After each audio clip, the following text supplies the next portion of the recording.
make modern SpongeBob? Wow, this video making shit is easier than I thought. So this year marks the 25th anniversary of SpongeBob SquarePants. Actually, I think at this time of writing, it's already passed. I don't think I need to go into huge detail on why people love SpongeBob so much. He's easily one of the most popular cartoon characters of all time, and if you ask some random person on the street what their favorite cartoon is, they probably say him eventually.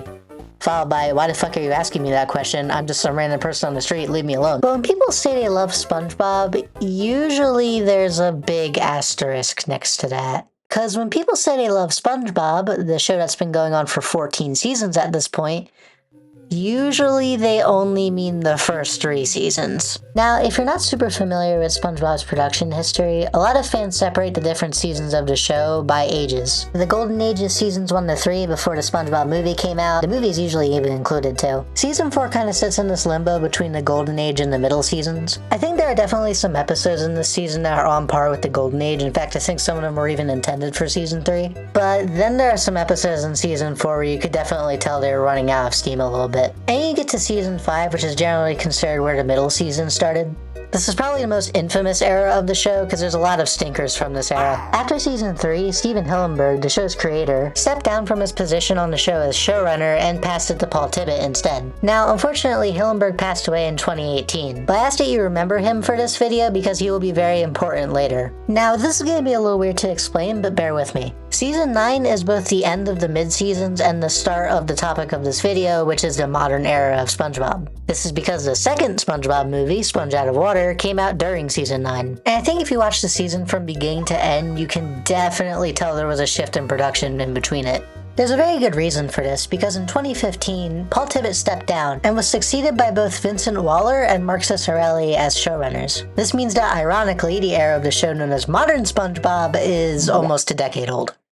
The newest era of the show has been going on since Avengers Age of Ultron. It is that old. Jokes aside, this era of the show that's currently airing is usually considered to be post-sequel SpongeBob, because these episodes were produced after or during Sponge Out of Water. And you know, while I'll always have the Golden Age seasons as my favorite, I think post-sequel honestly might be my second favorite era of the show. Don't get me wrong, it's not perfect. I'll definitely cover some things I don't like about these seasons later on in the video. But I definitely think these seasons have a lot of passion behind them, and it's worth appreciating. If not on its own, then definitely as part of SpongeBob history. But before I dive in and explain why I like this era of SpongeBob so much, I want to clarify some things first.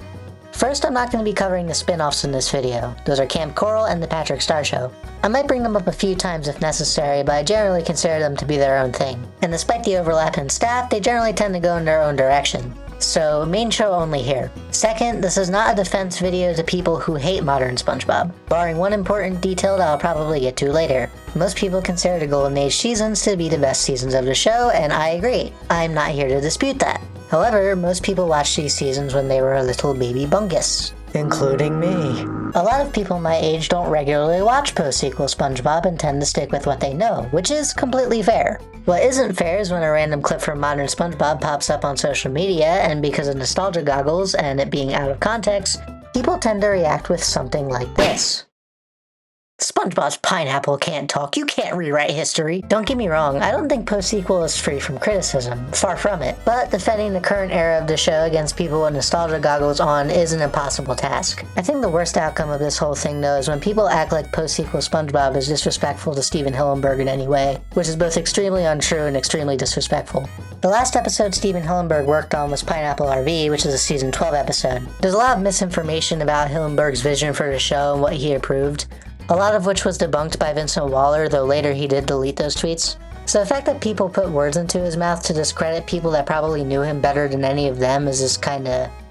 yeah. Tangent aside, as someone who watches these seasons regularly, I kinda wanted to give my own perspective on it and share some things I like about these seasons that many people don't discuss. I think now's about a good time to do that, so let's hop in. The post-sequel era of SpongeBob is the most beautiful the show has looked in a long time. The middle seasons didn't really look bad per se, but by the end of it, you could definitely tell they looked really stilted. The characters, notably SpongeBob himself, were pretty on model and there wasn't a lot of room for character acting. But in late season 9 and especially season 10, something had definitely changed. Now, the reason I've been using screenshots instead of clips from the show is, well... But I think you can definitely tell by these screen caps that the show looks a lot better. I don't know if this is due to syndication or whatnot, but in season 10 the show also looked a lot more crisp and colorful. I think where these seasons really shine though are the character acting. There are some amazing poses in these episodes. I think this comes with extremely strong translations from storyboards. That's the kind of magic that allows the storyboard artists to really have their own identity on the show. The direction of these episodes are also super strong. It's fun sniffing out the differences between a Sherm Cohen episode and an E&V episode. I think the crew's favorite character to draw is Patrick. He has some insane expressions in these seasons. Speaking of that though, the show has faced a lot of criticism in recent years for being overtly expressive. I think that criticism is a little bit unfair at times. The joke is that it's Mrs. Puff's view of SpongeBob, it's not actually him. I swear to God, if I see this clip posted out of context one more fucking time. There are definitely a few expressions that are hit or miss, especially in seasons 10 to 12. I think season 13 is really where they hit that sweet spot of balanced expressions. Season 13 and 14 actually remind me a lot of how season 4 looked, and that they stay very close to the storyboards while still looking like the same show altogether. It also goes without saying, but there are some beautiful background pieces in these seasons. Just look at this one. In any case, even if I don't like the writing of one particular post-sequel episode, I'll always love looking at them for the amazing art direction that each one beholds. I think a big problem I have with the middle seasons of SpongeBob is that they usually only took place in 2 locations, the Krusty Krab or Concentrate. Every now and then you would get some variation, but it would still show up at some point in the episode. This is something I think the post-sequel seasons actually remedied quite a lot. We get to see the inside of Larry's new gym, the inside of Bubble Bass's house, more on him later, the inside of the Salty Spittoon. Perhaps the biggest addition though is that in 2014, Paramount finally allowed things from the movie to be in the show, so Goofy Goobers was now allowed to be in the show proper. Oh, by the way, in one of these Goofy Goober episodes, Patrick gets a brain freeze and freezes the entire world for like 2,000 years. I think this means he can defeat Homelander. I can't say I'm a fan of every decision though. I'm still really mixed on the decision to make Nosferatu a recurring character and give him his own castle, even if I love more goofy movie monster designs. I'm also not really a fan of his Peter Lorre-inspired henchman named Slappy Laszlo. I get he's inspired by Looney Tunes and how they use Peter Lorre, but even here he's kinda not really fitting in the SpongeBob world. Also, in terms of Peter Lorre-inspired characters, Engine clears all of them, I'm sorry. You don't even look like a bandicoot! What? But even more common locations like Love World get some love too. Like a really fun plot about a rogue animatronic of the founder of the place, which is obviously a riff on Disney World. Even if some of these plots are hit or miss, I think there's something to appreciate in all of them. Even if I don't like Nosferatu returning that much, I gotta say his actor is really giving it all into his poses. The behind the scenes photos with him are hilarious. Nosferatu is a great segue into my next topic though. These seasons are really all about introducing new characters and fleshing out older ones. This is the part where I absolutely have to talk about Bubble Bass because the crew loves this guy. He didn't appear at all in the mid-seasons aside from one cameo pretty much, and then... I've made jokes in the past about how much they use him in these seasons. I think he's appeared more in season 14 than Sandy.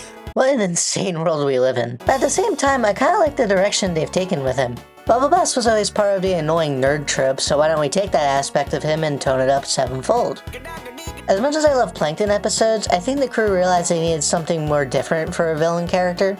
So Bubble Bass really mixes that up by being not as villainous, but still really annoying, especially in episodes where Plankton is the protagonist. Also, while I'm not going to talk about Camp Coral as a whole, there are a handful of episodes where Narlene appears, and she's from that show. Narlene is a hillbilly narwhal from the Kelp Forest. She's kind of like the hillbilly version of Sandy in a few ways. She's a pretty controversial character in a few ways, and I'm pretty sure by this screenshot you can tell why. There tends to be a lot of jokes surrounding her feet and her appearances, and while I think this is just the crew finding feet jokes funny, I can definitely see why people would be put off by her. But ignoring the feet jokes, I actually really like Narlene as a character. She's got a great design, she's very fun-loving and resourceful, and she's a great addition to SpongeBob's already kind of limited number of main female characters. A very great addition in Sandy's case. Historians will say they were roommates. Speaking of the girl characters in SpongeBob though, they also get a lot of love.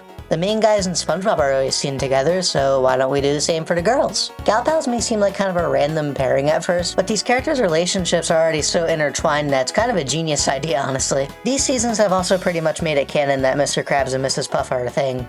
Mr. Krabs must have made a hell of a comeback. But I love this, honestly. It's a nice change of pace for her compared to whatever the hell they were doing in the mid-seasons. Karen absolutely got an upgrade in these seasons, though. I think she's definitely the biggest winner in the focus to make the characters more expressive. She was already one of my favorite characters before, but she's adorable here. And also a mom. Talk about that world building. Enough about that though, let's take a break to talk about some of the new characters these seasons introduced. I know it sounds like I've been shitting a lot on the mid-seasons in this video, but honestly one of the things I really like about it is how many new incidental characters it introduced, or a brand new minor character for an episode. And it's good to see post-sequel continue that trend. The Ice Cream King is a really fun character. He's basically what if Patrick was even dumber. Basically think of King Patrick from Rule of Dumb, but not mean and his own separate character. However, the most notable thing about the Ice Cream King is that he's voiced by Pete Braungart, who created and voiced Uncle Grandpa. And you think too highly of me if you don't think that's all I hear when I see him. Amazing precision from these youngsters! They all wore the same outfit! How embarrassing!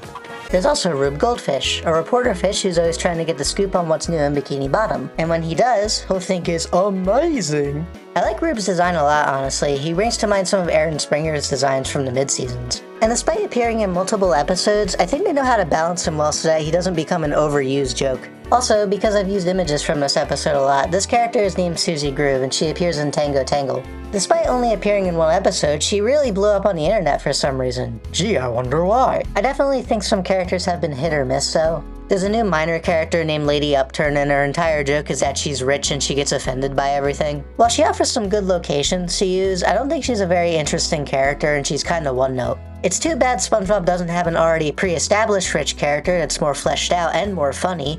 They also gave Fred the Fish his own episode where the entire joke is that he says my leg, because that's what Fred the Fish does. Honestly, this episode is hilarious, but the problem is when you already acknowledged a joke, it kind of feels weird when you do the joke after the episode. They also keep trying to bring back the old shriveled up fish from Chocolate with Nuts, and I'm sorry, she's just not funny after that episode. I'm all for the show referencing its past, especially because it's 25 years old now, but I don't really like the way they're going about it here. But that's honestly not a big deal because they're also doing it right at the same time. Remember Kevin C. Cucumber? After embarrassing himself in front of his own club, he kinda became a hermit, and that becomes a setup for a recent episode called Mooned. I think these seasons are also some of the best SpongeBob and Squidward's relationship has ever been. Their dynamic in these seasons are some of the best it has to offer, and again, historians will say they were roommates. I know the sequel episodes are kinda controversial. Squidiot Box kinda destroyed the entire plot of the original episode, but I think the crew is more than capable of making new and exciting stuff out of old ideas, which is the final thing I like about modern SpongeBob. In the past 25 years of SpongeBob's existence, this is the most passionate the show has felt in a long time. There's definitely stuff to appreciate in mid-season SpongeBob, but past a certain point, it kind of felt like the show was going on autopilot. While not every idea hits in post-sequel SpongeBob, you can definitely tell they're trying to keep it fresh and explore new opportunities in this 25-year-old franchise. I really love that it feels like a new show, but it's still SpongeBob at its core. It's very clear to me that the current crew loves the show, and they definitely have for a long time. Despite Hillenburg's unfortunate passing, a lot of people in the first 3 seasons still work on the show, including Sherm Cohen and Mr. Lawrence, who also voices Plankton. Derek Drymon, the creative director on the first 3 SpongeBob seasons, is also coming back to direct the SpongeBob movie Search for SquarePants. The crew all seems like they're super big fans of the show and just want to make something entertaining for everyone to watch, which, given the way the industry is going right now, is definitely appreciated. Above all else, I gotta give some credit to the voice actors here. It is a Herculean task to voice characters for over 2 decades. I can barely hit SpongeBob's range for 25 minutes, Tom Kenny has been doing it for 25 years. But according to interviews and their own words, they still love voicing these characters after all this time, and hey, I encourage it. I think that's what I love the most about this era of the show. Despite the criticism it's received, it seems to operate on a sheer love and passion for the show, no matter what form it's taken. So, to the current crew of SpongeBob, thank you for all you do and keep up the good work. SpongeBob is one of my favorite shows of all time and I'm glad I can be a part of it with this video. So, on a closing note, happy 25th SpongeBob, and hopefully many more. I love this show and I'm excited to see what the future holds for it.